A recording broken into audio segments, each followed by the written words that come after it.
Hello, my name is Benjamin Hart. I'm an American attorney and the Managing Director of Integrity Legal here in Bangkok, Thailand.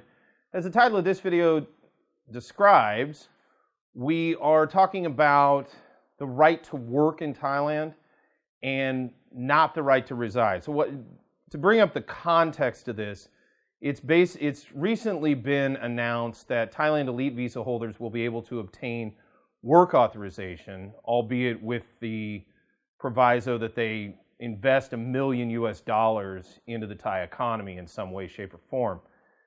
So while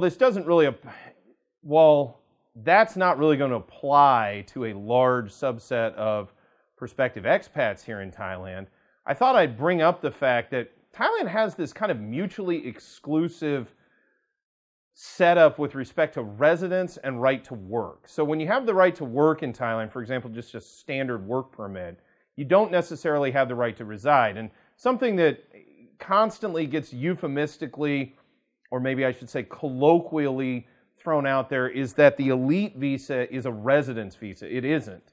It's an ongoing non-immigrant visa, as we've discussed in many other videos.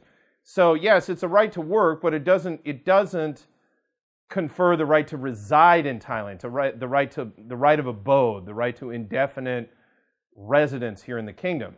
Now, on the flip side of that, if you do get residence in Thailand, through the permanent residence process, the standard permanent residence process, which can be quite a cumbersome endeavor.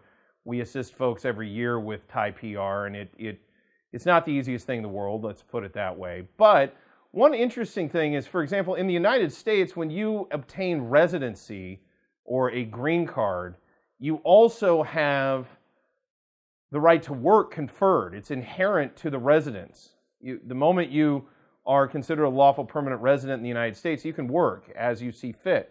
Thailand doesn't work that way. The residency does not in and of itself confer work authorization. You still have to get a work permit on top of residence here in Thailand. So they're kind of viewed as mutually exclusive. They're two different things. They're governed by two very different parts of the Thai bureaucracy. For example, Thai immigration deals with residence, while the labor ministry deals with work authorization for foreign nationals in Thailand. So they're not the same thing, and depending on what you're looking at, they may be different for different reasons.